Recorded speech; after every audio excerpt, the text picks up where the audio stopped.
श्राद्ध करता केवल माता पिता को या जिनका श्राद्ध करता उनको नहीं तृप्त करता, अपितु देवताओं को, यक्षों को, गंधर्वों को तृप्त करता है।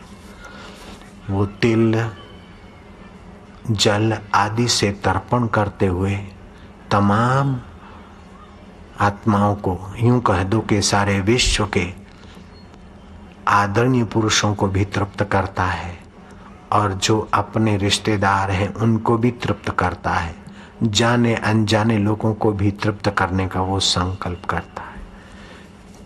ऐसा पुरुष जो कईयों को तृप्त करने का संकल्प करता और तृप्ति के लिए तन से, मन से, धन से कुछ खर्च कर लेता है, वो अतृप्त कैसे रह सकता है?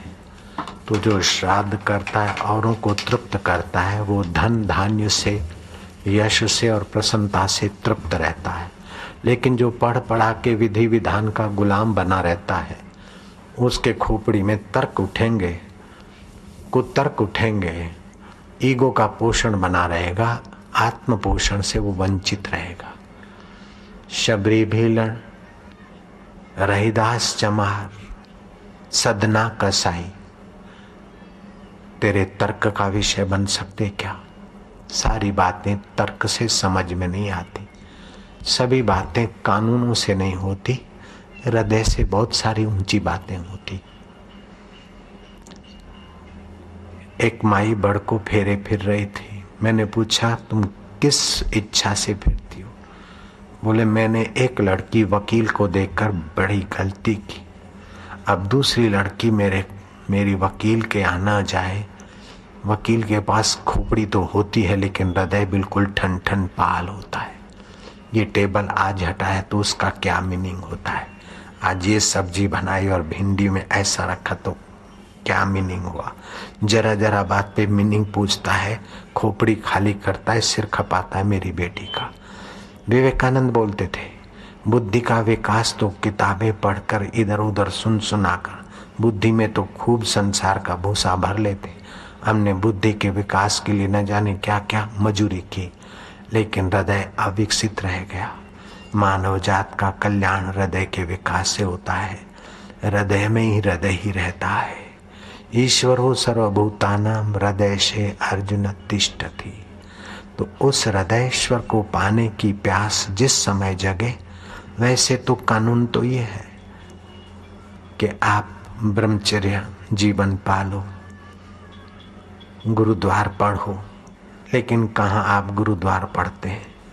आप तो अपनी सुविधा द्वार का ध्यान रख के आपने डिग्री प्राप्त कर ली। फिर शास्त्र का कानून ये भी कहता है 25 साल से 50 साल तक आप गृहस्थ में रहो, बाद में वानप्रस्थ रहो। आपकी खोपड़ी में अपने लिए प्रश्न क्यों नहीं आता है कि आप शास्त्र की बात कितनी मान रहे? जन्म दिवस पर, अपने जन्म दिवस पर भी श्राद्ध वर्जित है और श्राद्ध न करना भी अपराध है।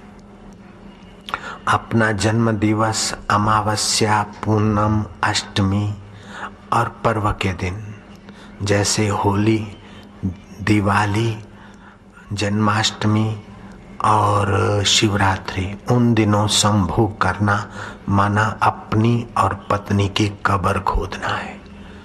विद्वान के बच्चे ये तुम क्यों नहीं मानते?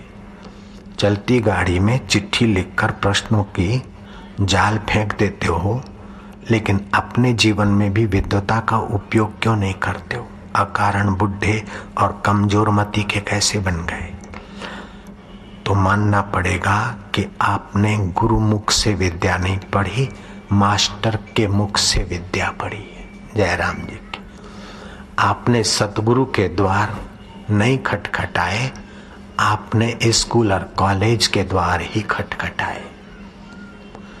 कॉलेज और स्कूल के द्वार से ऐहिक विद्या मिलती है, बुद्धि चतुर कुशल हो सकती है, लेकिन सतगुरु के द्वार से तो बुद्धि दाता के साथ हाथ मिलाने की योग्यता विकसित हो जाती है। ध्यान योग शिविर का मतलब है सतगुरु का द्वार खटखटाना।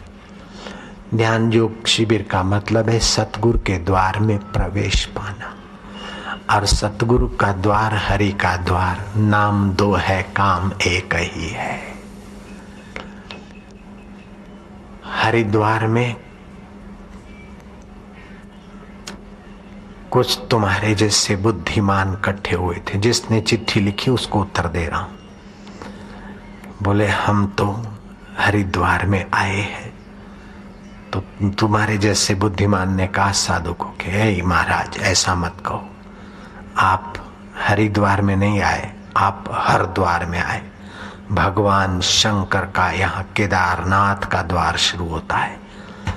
तो महाराज ने कहा तेरी खोपड़ी की ऐसी तैसी, मेरे हरि आदि नारायण बद्रीनाथ का द्वार यहाँ से शुरू होता है। आपस में तू मैं हो गई, मुकदमेबाजी तक पहुंच गया केस। अंग्रेजी शासन था, घटित घटना है जयराम जी की। केस चला, मुद्दतों पर मुद्दत पड़ी। हरिद्वार है कि हरद्वार है?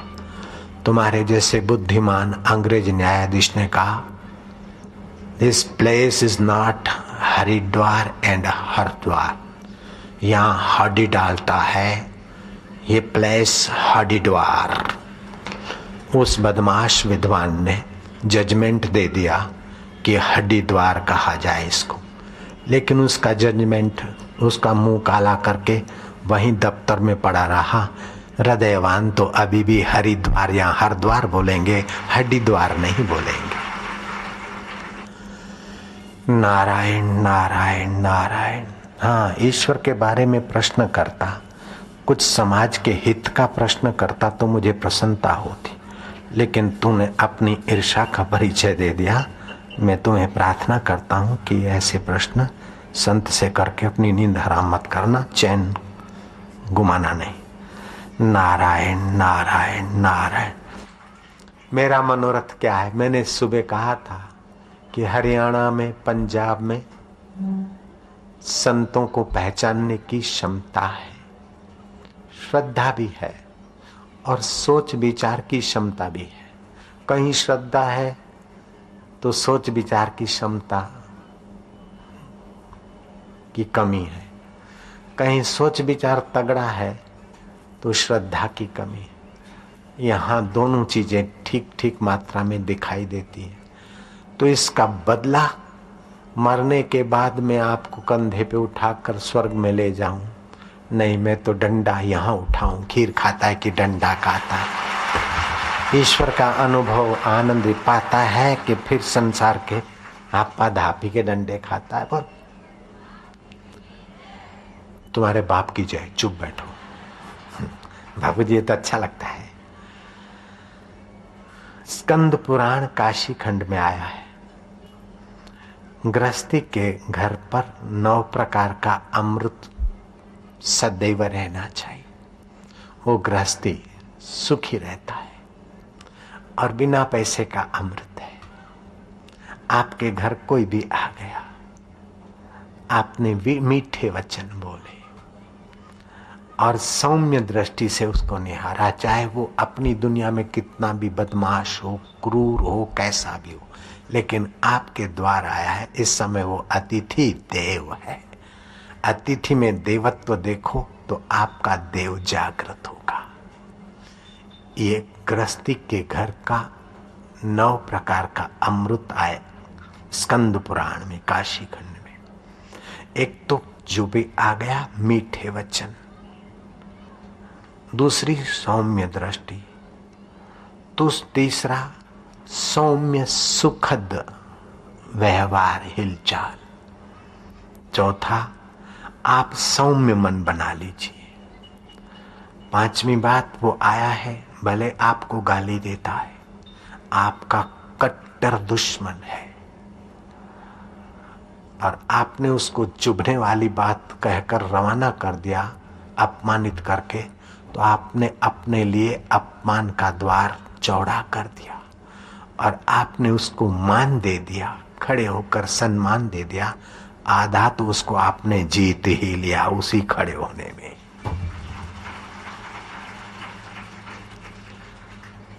खड़े होकर आपने उसका आदर का भाव आपने व्यक्त किया। स्वागत के 2 मीठे वचन, 2 पानी के गिलास अथवा 2 पैसे की कोई चीज वस्तु उसके लिए धर दी, कह दिया। 7वीं बात, प्रेम से आपने उसको पूछा क्या तो बहुत कृपा हुई, कैसे आए, बड़ी बात है। 8वीं बात, आप उनके पास बैठे थोड़ी देर। 9वीं बात है कि उसको विदा देने के लिए आप थोड़े 4 कदम चल पड़े। वो आदमी भले आपसे छोटा हो या बड़ा हो, लेकिन आपने ये 9 अमृतों का उपयोग किया, आपका दिल बड़ा बनेगा और उसके दिल में आपका बड़प्पन बैठ जाएगा। आपने उसको अपना फर्नीचर दिखाया, अपनी हेकड़ी दिखाई तो देखेगा कि ये सरकारी ऑफिसर है, हराम के पैसे मार मार के देखो, लोग कहे ये रब दी माया, मैं कहूँ अन्याय। आपने धन दौलत और अपनी हेकड़ी से किसी को इम्प्रेस किया तो थोड़ी देर के लिए भौतिक वस्तु से वो भले इम्प्रेस हो जाए, लेकिन आपका मित्र बनकर नहीं जाएगा। आपके लिए उसके दिल में कुछ के कुछ विचार उठेंगे। आप अपना ऐश्वर्य दिखाकर किसी को प्रभावित करने की गलती ना करो। आप अपनी बात कहकर और उस पर प्रभाव जमाकर उसको प्रभावित करो, ये बहुत छोटी बात है। आप उसके हृदय की बात सुनिए।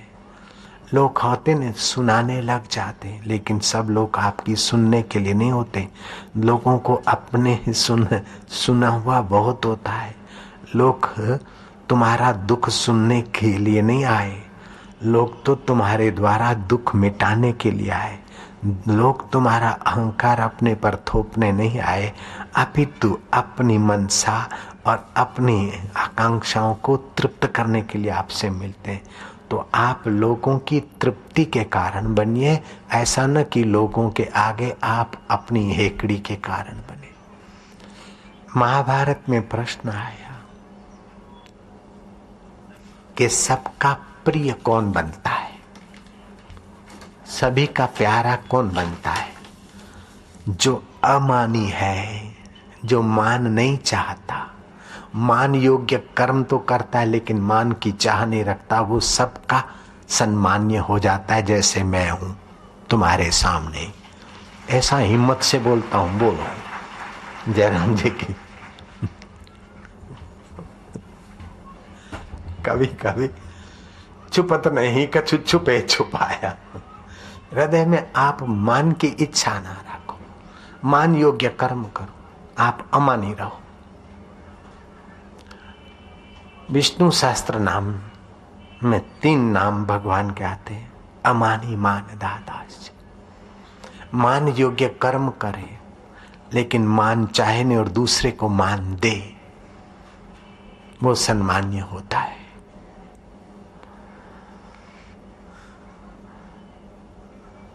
पितृगण को तृप्त करने से श्रेष्ठ संतान की उपलब्धि होती है। धन, धान्य और विद्यावान कुटुंब में आत्माएं आती, पूरी आयुष्य भोगने वाले कुटुंबी होते हैं।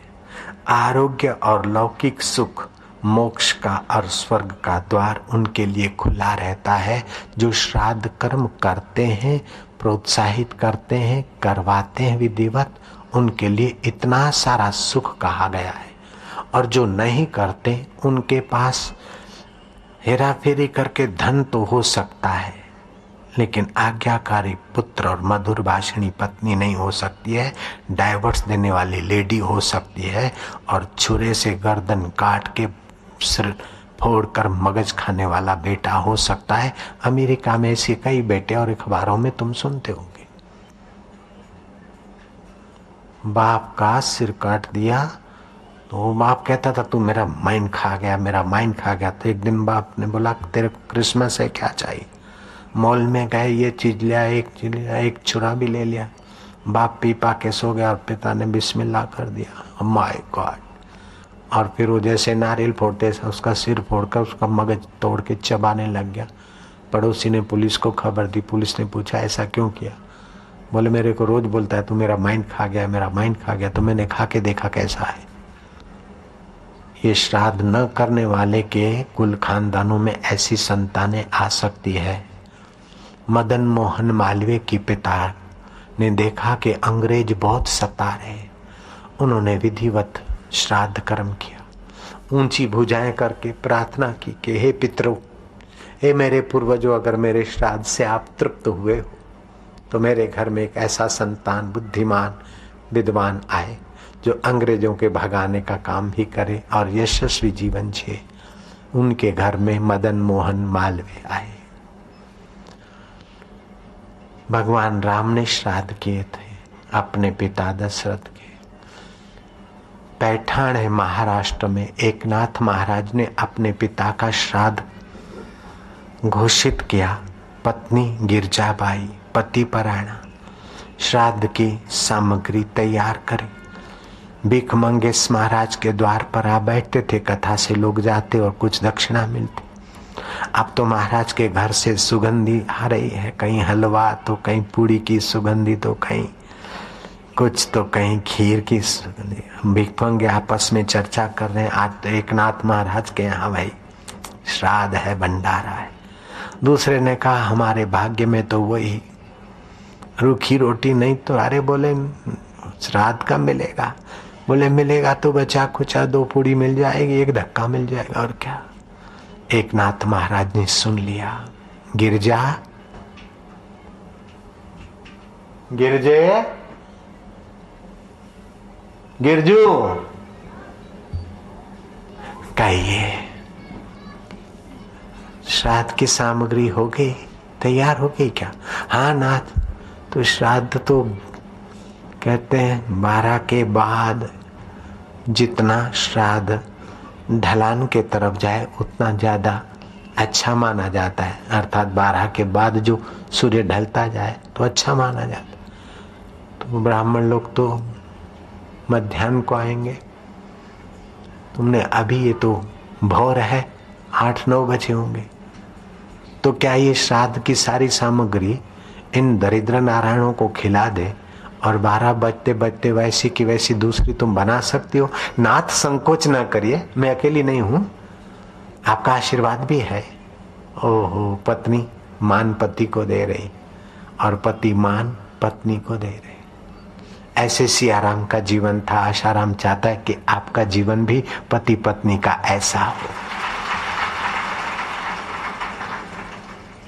अरे तूने क्या कर दिया, तो तेरे को भी तो मैंने बोला मिस्टर ऐसा नहीं, तू मानता ही नहीं। अरे तू तड़ाके की भाषा, पति पत्नी नारायण नारायण। एक बार श्री राम और सीता जी में मधुर युद्ध चल पड़ा। लखन भैया जंगल में गए थे फल फ्रूट आदि लेने को, कंदमूल। सीता जी कहती है कि देखो वो लता कितनी भाग्यशाली है कि उसको पेड़ का सहारा मिला और ऊंची उठी है, दूर तक अपनी शोभा और सुवास दिखाने में सफल हो गई। लता कितनी भाग्यशाली है। राम जी बोलते हैं कि सीते, मुझे तो वृक्ष भाग्यशाली लगता है, तमाम वृक्ष साधारण लग रहे हैं, लता का संग मिला इसलिए वृक्ष शोभायमान है। सीता जी समझ गए कि प्रभु मेरी बड़ाई कर रहे हैं, और प्रभु जी समझ गए कि सीता मेरी बड़ाई कर रही। प्रभु जी सीता को बड़प्पन दे रहे हैं और सीता जी प्रभु जी को बड़प्पन दे रहे हैं। माया सुन रही हो देवियां, देवता लोग आप भी सुन रहे हो। आपस में मधुर युद्ध चल पड़ा, दोनों अपनी बात पर अड़े। इतने में लखन भैया आए। भैया भैया तुम ही हम दोनों के झगड़े का निपटारा करो। देखो लखन भैया, लता भाग्यशाली है कि नहीं, उसे वृक्ष का सहारा मिला, आदि आदि कहा। राम जी कहते हैं कि न्याय करने के पहले दोनों पक्षों को सुनना पड़ता है। भैया अब मेरा पक्ष भी सुनो। लता भाग्यशाली है कि वृक्ष भाग्यशाली है? अगर ये वृक्ष को लता का साथ नहीं मिलता तो और वृक्षों के नहीं रूखा सूखा दिखता। लता का साथ मिला है तो वृक्ष शोभायमान हुआ है, तो वृक्ष भाग्यशाली है ना। लखन भैया को समझने में देर क्यों लगेगी, वो जान गए। बोले मेरे को तो कुछ और ही लगता है। बोले क्या? लत्ता भागशाली है? बोले प्रभु न वृक्ष भागशाली है न लत्ता भागशाली है, भागशाली तो लखन लाला है कि दोनों की छाया और शोभा में कैसे कैसे आपके इष्ट और आपके गुरुदेव कैसे सुंदर सुहाव जीवन जीते थे। एक बाघरी लड़का था, उसका नाम लखमनिया था और दूसरे का नाम रामला था। लोग बोलते थे राम लक्ष्मण भाई, तुम भी भाई यार, तुम रामलीला का धंधा करो चल पड़ेगा। उन्होंने रामलीला का धंधा एक्टिंग बैक्टिंग सीखी, कोई कंपनी में रहे, फिर अपने इलाकों में रामलीला चालू कर दी। वो जमाने में 54 की टिकट चलती थी, 58 54 टिकट लेने वालों ने ली और रामलीला का पर्दा एक दिन हटा, रामलीला हुई, दूसरे दिन हट, तीसरे दिन, ऐसे करते करते राम वनवास तक तो पहुंच ही गए, सीता हरण भी हो गया। अब वो जो रामला था और लखनिया था, उन दोनों में लड़ाई हो गई। अब लड़ाई हो गई पैसे के बारे में और चाय पानी के बारे में, तो एक दूसरे की पिटाई कर दी दोनों भाइयों। तो रामलीला में जरा देर हुई तो मेकअप तो कर रखा था, लेकिन तू मैं जरा लखन की धुलाई ज्यादा हो गई, लखन भाग गया। अब सीटियां बजी तो राम आए, तुम्हारी टिकट के पैसे वसूल होंगे, रामलीला थोड़ी देर से शुरू हो रही है, उसका कारण है वो बदमाश रामी की औलाद लखनिया जरा मेरे आमने सामने हो गया, मैंने उसको बराबर मारा है, वो भाग गया। तो अब मैं दायां पैर आगे रख के बोलूं तो आप समझना कि राम बोल रहा है, और बायां पैर रख के बोलूं तो आप समझना लखनिया बोल रहा है। उसने रामलीला शुरू की। अब लखनिया को मेघनाथ का बाण लगा, रामलीला तो शुरू हुई। अल्लाह राम फिर विलाप कर रहे हैं दायां पैर रख के, भाई लक्ष्मण उठो, हनुमान हनुमान देर न करो, जाओ संजीवनी लाओ, हनुमान भैया संजीवनी लाओ। वो हनुमान खड़ा है कि रामला का बच्चा 8 दिन का पगार बाकी है, पहले हरामी पगार रख, बाद में जाता हूं। आईजी गया इंस्पेक्शन करने को, इंस्पेक्टर गए, जज साहब भी गए जेल में इंस्पेक्शन करने को। जेलर ने कहा सर रामनवमी को हमने रामलीला का यहाँ आयोजन किया था। तो बोले कोई पार्टी मंगाई थी? बोले नहीं सर, अपने कैदियों को ही सारे ड्रामा का सारा ट्रेनिंग दिया था और बहुत सर वंडरफुल रामलीला हुई थी, बस देखने वाले दंग रह गए, मुंह में उंगली डाल दी। अच्छा भाई, तुम तो कैदियों को आदर्श पुरुष करके घर भेजोगे जेलर, तुम तो कैदियों के लिए देवता पुरुष हो। जेल में तो इसीलिए लाया जाता है कि लोगों के हीन संस्कार मिटे, अच्छे संस्कार मिले। तुमने तो बड़ा काम किया। बोले सर लेकिन एक बात है। बोले क्या है? बोले वो रामलीला चल रही थी तो कोई राम बने थे, कोई लखन बने थे, कोई मेघनाथ बने थे, कोई रावण बने थे। बोले वो तो होता ही है, तो कोई हनुमान जी भी होना? बोले हाँ हनुमान जी बने थे। अच्छा हुआ सर, रोल तो अच्छा हुआ, लेकिन हनुमान जी संजीवनी लेने के लिए गया, जेल का द्वार खोल दिया था, 3 दिन हुए अभी तक लौटा नहीं सर। अरे जेलर तेरे पास भावना है लेकिन समझ कम है। श्रद्धा के साथ दूर का सोचना भी चाहिए। तो श्रद्धा तो और जगह पर बहुत है, दूर के सोचने वाले लोग मुझे चंडीगढ़, पंचकुला, हरियाणा में गोरख जागता नर सेविये, पत्थर की मूर्तियों में तो भगवत बुद्धि करना ठीक है, और जगह अल्लाह बुद्धि करना तो ठीक है, लेकिन जगे हुए संतों में भगवत बुद्धि करना ये पंजाब सबसे आगे। हरियाणा, पंजाब ये मिले जुले हैं, दिल्ली साइड आदि। साधुओं में कहावत है, ज्ञानी तो पंजाब, कोई ज्ञानी संत है तो पंजाब में उसकी वाणी की कदर होगी। छूत छात तो मारवाड़, मेरे को अडो नहीं, मेरे को छुओ नहीं, ये छुओ नहीं, छूत छात वाला हो तो उसकी पूजा और सम्मान मारवाड़ में होगा। और ये फलाने भगवान है, ये फलाने भगवान, ये फलाना भगवान है, इस भगवान के लिए आज लड्डू बनाओ, इस भगवान के लिए खीर बनाओ, इस भगवान को आज मोहन भोग लगाओ। ढोंगी तो गुजरात, ढोंग का धंधा करना हो तो गुजरात में आपकी ग्राहकी खूब चलेगी, जयराम जी की। लेकिन मेरी ग्राहकी तो बिना मंदिरों के चल रही। मैंने कोई मंदिर नहीं बनाया आश्रम में। मुझे ढोंग करना ही नहीं कि ठाकुर जी के लिए ये चाहिए, वो चाहिए, वो चाहिए। ठाकुर जी की पूजा करते हैं वो ठीक है, धन्यवाद, लेकिन ठाकुर जी के नाम पर आज ठाकुर जी को टिटोनी घड़ी चाहिए, आज ठाकुर जी को ये वेश चाहिए, ठाकुर जी के लिए चाहिए, ठाकुर जी के लिए चाहिए कि फिर आपके मन को चाहिए से तो सीधा बोल दो बाबा मेरे को चाहिए, तो ईमानदारी तो होगी। ठाकुर जी के नाम ढोंग क्यों करना? लेकिन उधर खूब चलता है ऐसा। कन्या मन्या कुर्र, तू मेरा चेला मैं तेरा कुर्र, दक्षिणा धर। और हमारा आश्रम होने के बाद ये गिराकी थोड़ी ठंडी पड़ गई, क्योंकि हमको वेदांत ग्रंथ और शास्त्र और प्रैक्टिकल अंतर आत्मा हृदय मंदिर की यात्रा हमें आसान लगती है। बाहर के मंदिर के देवता भी अगर राजी हो जाएं तो हृदय के मंदिर को खोलने वाले सद्गुरु देव के पास ही भेजेंगे।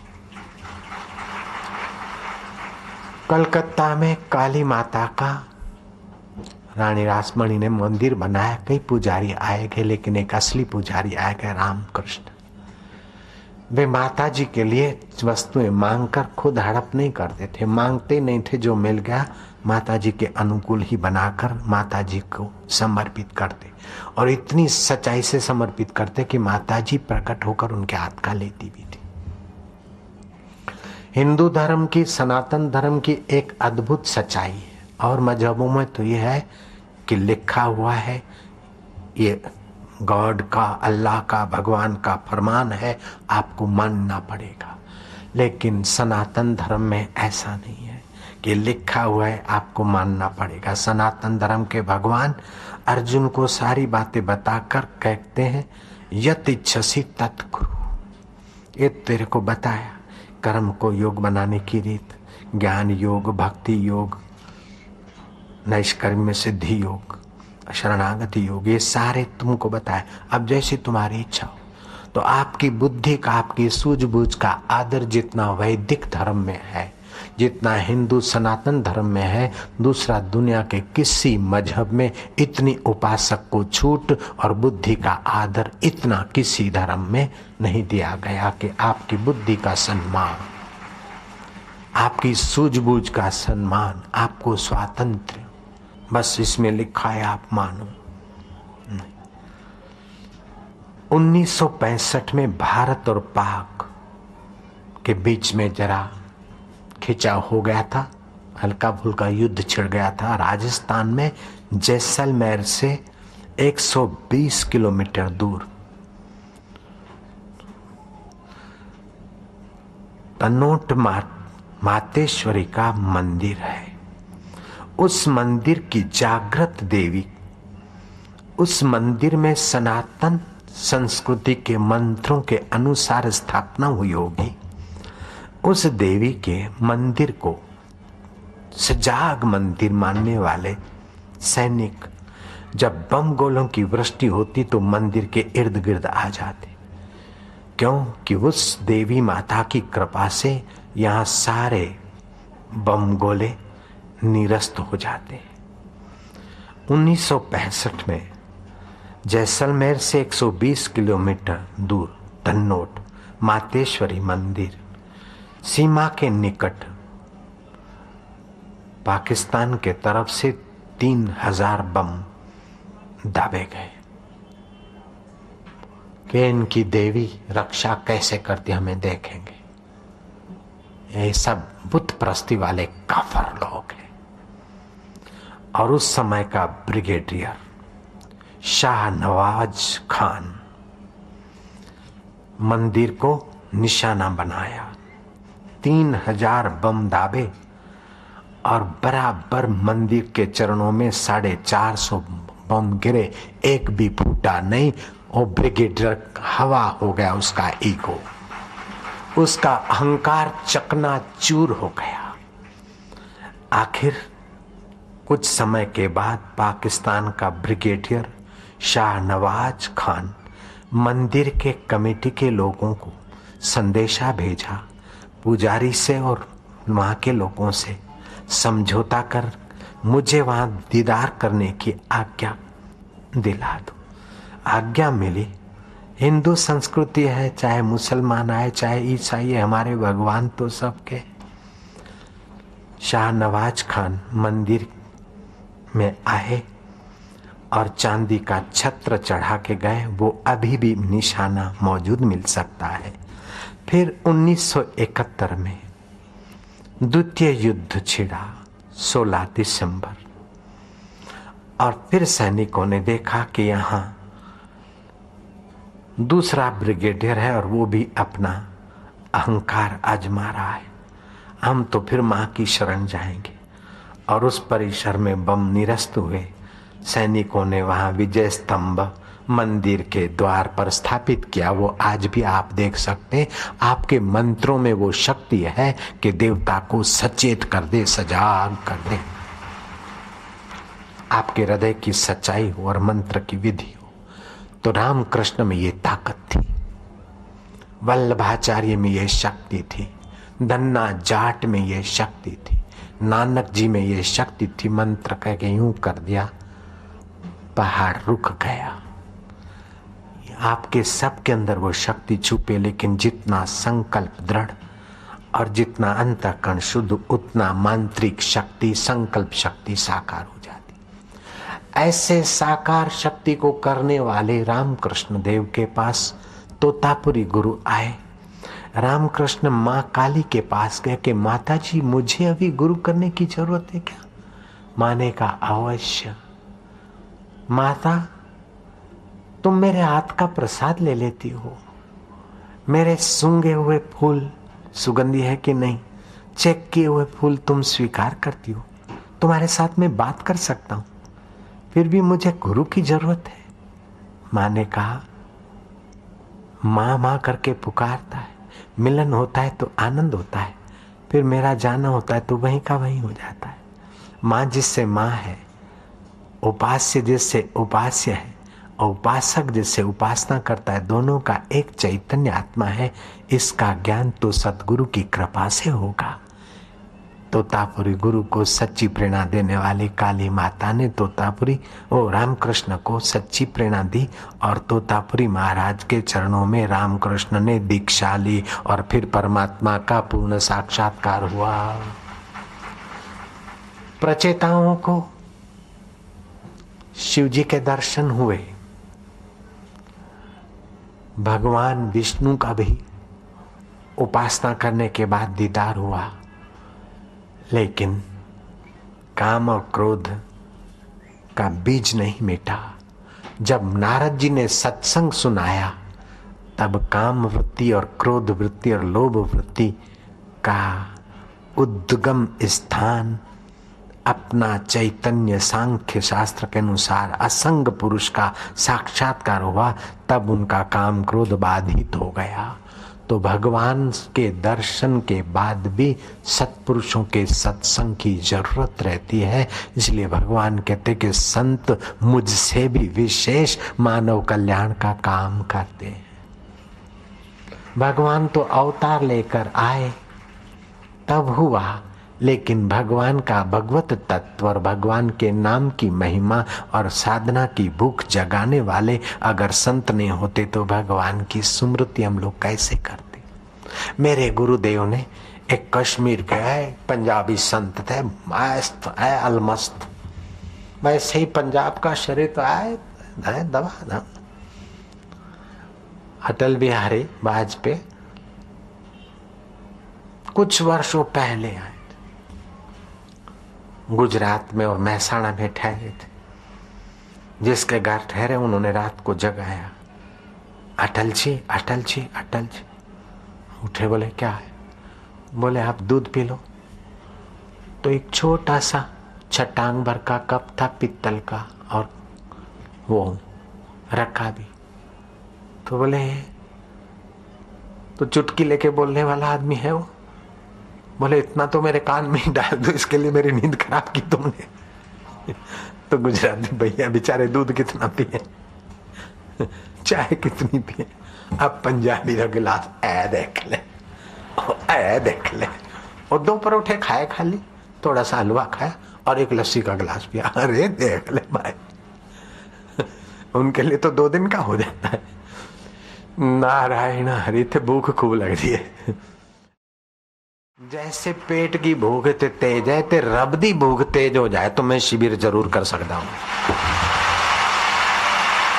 ध्यान योग शिविर दी भूख तेज हो जाए, मरने के बाद रब मिलेगा वो नहीं, जीते जी हजरा हजूर अंतरात्मा का अनुभव करने की भूख जग जाए तो फिर शिविर के दिन, चाहे पंचकुला, चाहे चंडीगढ़ आश्रम, चाहे हिमाचल के साधक बोल रहे हैं, जहां भी वातावरण सुरम्य होगा, वहां एक बार अगर शिविर में आप आ गए 3-4 दिन के लिए, आपने 12 साल 25 साल से जो भजन कीर्तन जो किया और जो पाया है, वो सब का सब आपको नन्हा दिखेगा। ऐसे अनुभव होंगे।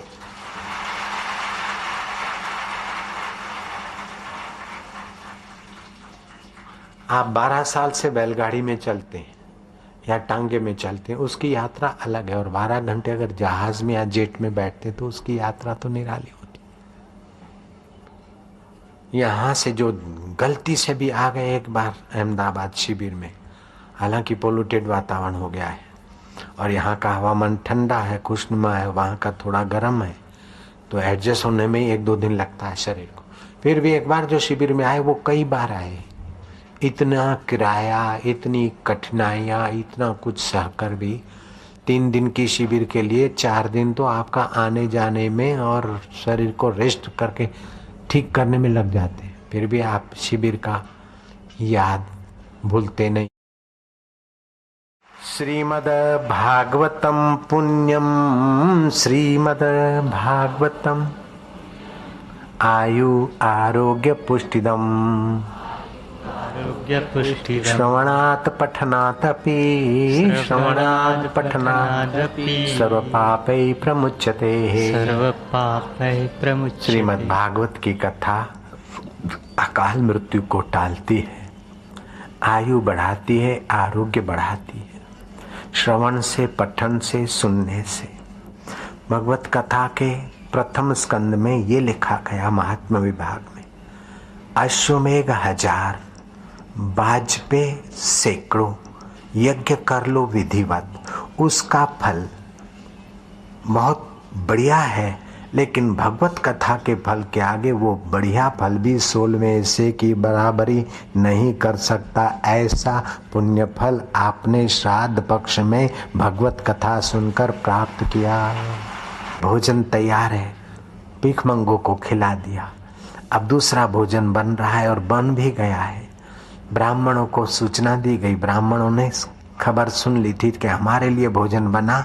वो इन बदमाश नशेबाजों को, अपराधियों को जो नाते तक नहीं है, और इनकी भिख मंगी माइयाँ, भिखारणे, मासिक धर्म भी नहीं पालती, और ये सब अशुद्ध अवस्था में ही जहाँ तहाँ वातावरण बिगाड़ने वाले लोगों को ब्राह्मण तुल्य समझकर भोजन कराए, ये ब्राह्मणों का अपमान है।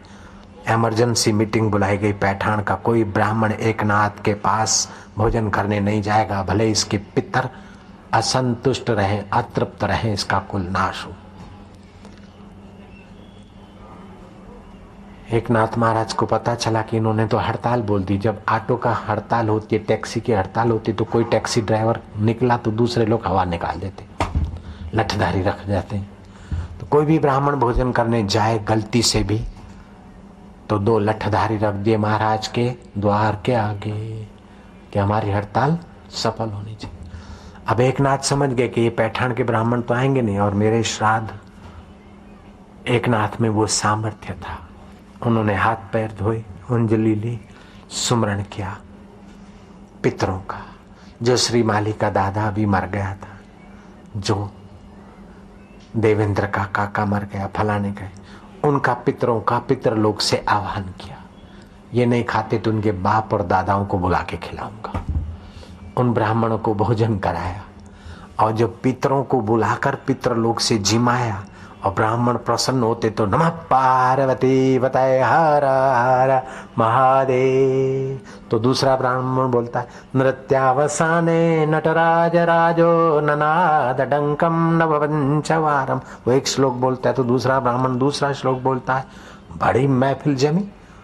तो वो जो लठधारी आए उन्होंने दरार से देखा कि अरे तो श्रीमाल का दादा, अरे वो उसका बाप, भागो रे भागो। ब्राह्मणों को बुलाया कि अपन तो नहीं गए, अपने बाप दादे और ताऊ और चाचा जो मर गए उन सबको बुला कर इन्होंने तो भोजन करा दिया। ये तो एकनाथ महाराज समर्थ योगी है, खाली कथाकार नहीं है, खाली कथावाचक पंडित नहीं, तो पहुंचे हुए समर्थ संत। ब्राह्मण आया है तब तक तो चल वो गए। आखिरी का जो बूढ़ा था दक्षिणा लेते देते आशीर्वाद लेते देते देर से उसको तो पितर को उन्होंने देखा भी। सारे पैठान के ब्राह्मण एकनाथ के चरणों में पड़े।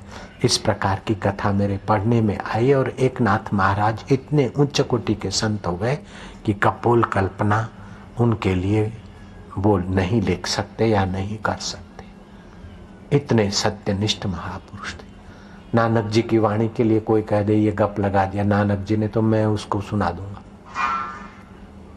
कबीर जी के लिए कह दे, कबीर कितने उच्च कोटि के संत हैं। और कबीर ने कहा माई मुवे एक फल, माँ मर जाए तुम्हारी तो एक फल होगा, पिता मरे फल चार, बाप मर जाए तुम्हारा तो चार फल होंगे, भाई मरे तो हानि होवे, कहे कबीर बेचार। ये पहली है। ये माई कौन सी, माँ कौन सी, बाप कौन सा और भाई कौन सा, ये खोजने को तुमको कहा है मैंने। अगर खोज लिया तो बताओ, नहीं तो फिर अगली शिविर हो तब तक खोजते रहना। उत्तर बता दूंगा तो फिर ये पहली का मजा मेरा जरा चला जाएगा। इसका उत्तर जल्दी से सब लोग नहीं खोज सकते। दूसरा एक प्रश्न मैंने छोड़ा हुआ है समाज में, बुद्धि क्या खाती क्या पीती और उसका स्वरूप क्या, उसका सही उत्तर आज तक कोई लिख के भेज नहीं सका। कईयों ने लिखे, किसी का एक उत्तर सही है, किसी किसी के दो सही है, किसी किसी के तीनों गप है, तीनों सही वाला एक बंदा भी नहीं मिला। बुद्धि क्या खाती क्या पीती और उसका स्वरूप क्या है। नारायण नारायण नारायण। ये कौन से शास्त्र में लिखा है कि मगर में मरने से मुक्ति होती है? लेकिन कबीर ने कहा कि लिखा है, हमने लिखा है।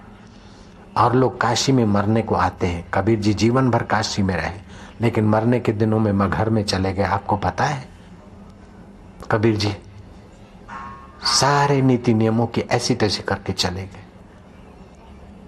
जहां प्रेम होता है वहां नियम नहीं चलता, और प्रेम जब जोर पकड़ता है तो ईश्वर के साथ भी शरारत कर सकता है। तो तुम्हारे नियमों के साथ भी प्रेम शरारत करने में समर्थ होता है।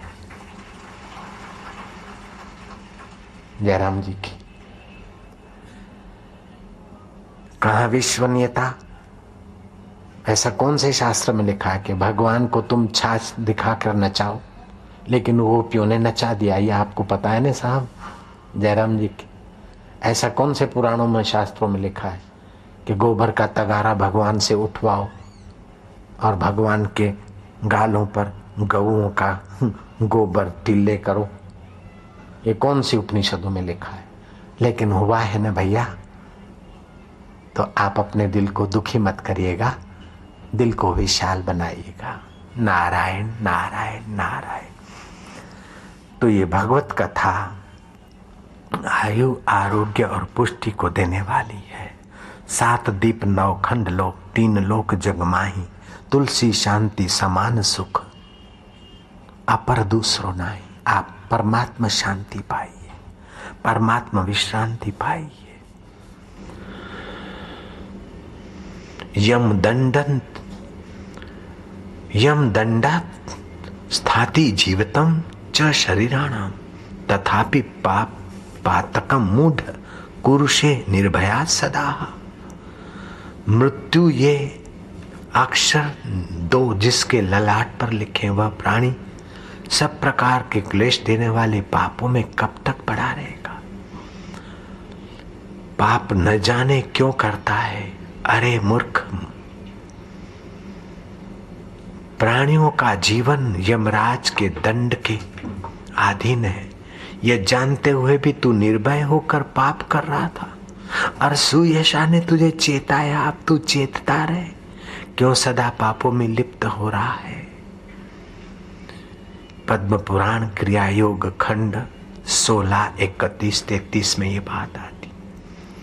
भद्र तनु सिर पकड़ के बैठ गया धरती पर।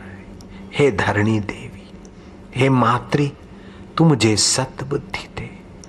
हे सत्य स्वरूप परमेश्वर, तू मेरे कर्मों को मत देखना, अपनी रहमत और कृपा को देखना। बिगड़ी जन्म अनेक की सुधरे अब और आजू। तुलसी होई राम को राम भजी तजे को समाजो। हे परमेश्वर, मैं तेरा हो जाऊं, तेरी प्रीति जग जाए, सत्य मार्ग दे। अंतर आत्मा की प्रेरणा हुई, मार्कंडे ऋषि के चरणों में जाओ। ऋषि कैसे कहते हैं? ऋषि तू मंत्र दृष्टा रह, न करता रह।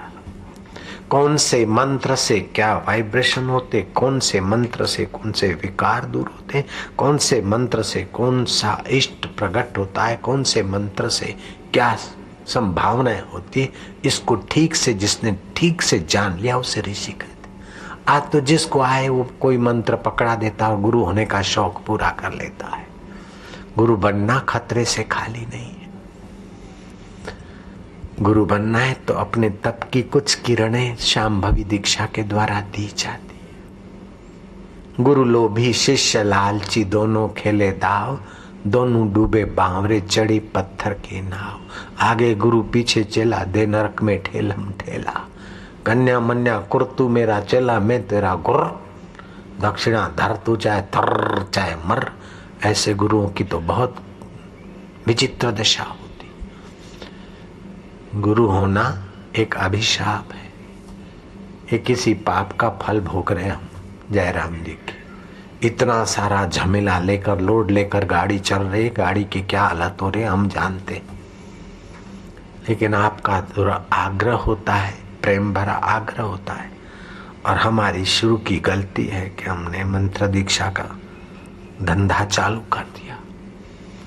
अब बंद करना चाहते लेकिन बंद हो नहीं पाता है। कहा भी न जाए, चुप रहा भी न जाए, कैद में है बापूजी।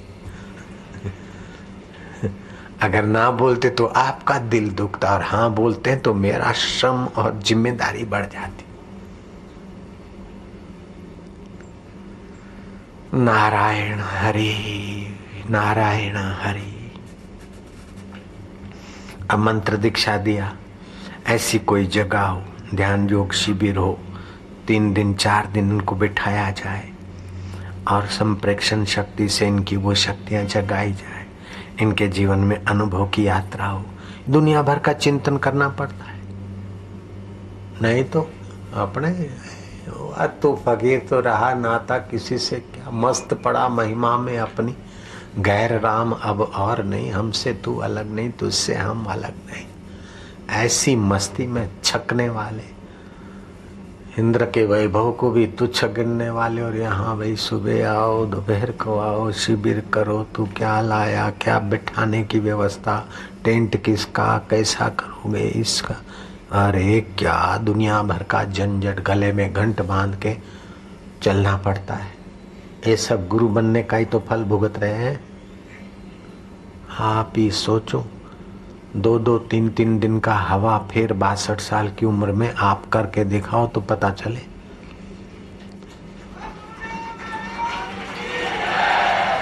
क्लाइमेट फेयर, टाइम टेबल, ये वो सब, तो कैसा कैसा उतार चढ़ाव से शरीर को संभाल के पुचकार के चलाना पड़ता है। ध्यान समाधि ये वो सब नियम किनारे रख कर भागा भागा आना पड़ता है। ये सब गुरु होने की गलती का ही तो फल है, प्रसिद्ध होने की गलती का ही तो पाप फल भोग रहे। नहीं तो हम एकांत में ऐसी दुनियाओं में, ऐसी मस्तियों में रहते थे कि आपको मैं क्या बताऊं। वो दिन अब याद आते तो लगता कि हाय भगवान, फिर से कब ऐसे दिन आएंगे कि कोई परिचित ना मिले, पहचानने वाला ना मिले। ऐसे दिन कब आवेंगे कि बस बैठे रहे ध्यान में, भर्तृ की नाई। भर्तृ महाराज लिखते कि मेरे ऐसे दिन कब आवेंगे कि तुम्हारे आनंद में समाधिस्थ रहूंगा। जंगल के बूढ़े हिरण मुझे पत्थर की शिला समझकर अपने सींगों की खुजली मिटाने के लिए रगड़ मारे, उन्हें पता न चले कि मैं कौन हूं और मुझे पता न चले कि किसने रगड़ मारी। मैं तेरी मस्ती में बना रहा हूं। मेरे ऐसे दिन कब आवेंगे? उन दिनों का मुझे स्वाद याद है, जैसे कोई सीएम होने के दिन देख लिया और अब सीएम की गादी से उतर के बेचारा अपनी सुरक्षा में घूमता फिरे, तो सीएम होने के दिन उसको कैसे याद आते होंगे। जयराम जी की पीएम होने के दिन कैसे याद आते होंगे। अब पियून होकर जीना पड़ता है, पहले पीएम थे, अब पियून जैसा जीना पड़ता है, तो कैसा लगेगा। ऐसे ही ब्रह्म सुख में एकांत में मस्त होने वाले। अब भाई ये अब ड्राइवर की जरूरत, अब इसकी, अब उसकी, किसी की जरूरत नहीं है अपने सच्चे सुख के लिए। कच्ची सुविधा के लिए, कच्चे सुख के लिए दुनिया भर की गुलामी, और सच्चे सुख के लिए ईश्वर की भी जरूरत नहीं। लो बाबा ये क्या बोल दिया, ईश्वर की भी जरूरत नहीं, फिर बाहर के ईश्वर की जरूरत नहीं रहती। अपना आत्मा ही परब्रह्म स्वरूप होता है। ईश्वर जिससे ईश्वर है उसी से हम कहाँ खाली है। ऐसा अनुभव किया हुआ पुरुष कितना नीचे रहेगा, कब तक नीचा रहेगा। नानक जी भी उब गए लोक संग्रह से। 60 साल की उम्र में नानक जी ऐसा उग्र रूप धारण किए। लेकिन मैं कच्चा निकला, मैं करता हूँ लेकिन टिकता नहीं, फिर हंस पड़ता हूँ। लोग पहचान जाते बापूजी है तो ऐसा है। मैं फेल हो गया, नानक जी पास हो गए। नानक जी ने उग्र रूप धारण किया, कोई फटकता नहीं था। हमने 40 दिन थोड़ा ऐसा किया, फिर देखा कि आए वो आए, बाबा चलो खोलो मुंह, चलो जरा इनको दे दो, चलो जरा इनको दे दो, इनको दे दो, इनको देते हो आयुष्य तो बीता जा रहा है। एकांत और मस्ती के दिन प्रवृत्ति में ही जा रहे हैं, निवृत्ति के दिन। फिर भी शुक्र है इतने लोगों की उन्नति होती है। ऐसा मन मना के थोड़ा मौज भी कर लेते हैं भाई। चलो नारायण हरि, नारायण हरि। ये सब छोड़ो, इसका मूल्य बहुत चुकाया है मैंने। ये गुरुदेव भगवान के नाम का बहुत मूल्य चुकाया है। अभी छोड़ो बाबा, माफ करो। सदगुरुदेव की जय, गुरु भगवान की जय। इसका मूल्य तो अभी भी चुका रहे, अभी भी चुका रहे। अब बंद करो, माफ करो महाराज, माफ करो। नारायण। गुरु प्रसादी आपन आप सुझे, तिसके जन की तृष्णा बुझे।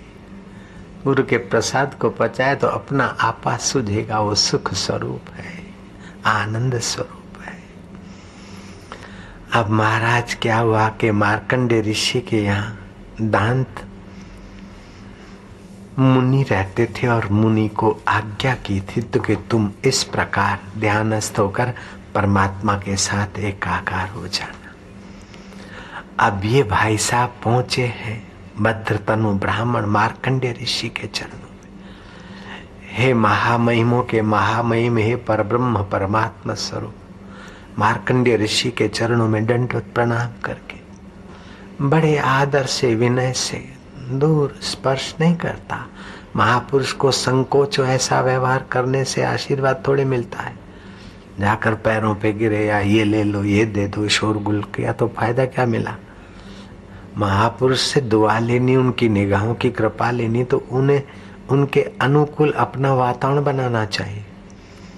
मार्कंडेय ऋषि के पास गए और उनके अनुकूल वे बनकर प्रार्थना करने लगे। मार्कंडेय ऋषि ने कहा कि भद्रतनु, पहले का भले तूने ऐसा ऐसा वैसा गमन किया, पाप किया है, लेकिन विवेक की किरण मिली है। ईश्वर ने वैसा के द्वारा तुझे जगाया है, तू धन्य है। आखिर तो सत्व अंश से अंतःकरण बनता है। जीव हमेशा निर्दोष है, दोषी तो आगंतुक विकार है। हे भद्रतनु, सुमध्या भी निर्दोष है, लेकिन दोषी माहौल में जीते जीते दोषी कृति करने लगी। अब तुझे जगाने वाले ने उसको भी जगाया है, वो भी वो अपना नीच धंधा छोड़कर संयम सदाचार से भगवत कथाओं में जाती है। भगवत कथा उसके जन्मों की व्यथा मिटा देगी। अब मैं तुझे अनुष्ठान बताऊं, उतना मेरे पास समय नहीं। तू मेरा शिष्य जो दांत मुनि है उसके पास जा। मत्सरहीन, दूसरे की उन्नति देखकर जो जलते हैं उनको मात्सर्य पीड़ा होगी। मत्सरहीन रहना, अहोरात्रि व्रत कर देना, अर्थात सुबह और रात्रि अन्न का त्याग करके शुद्धिकरण कर ले।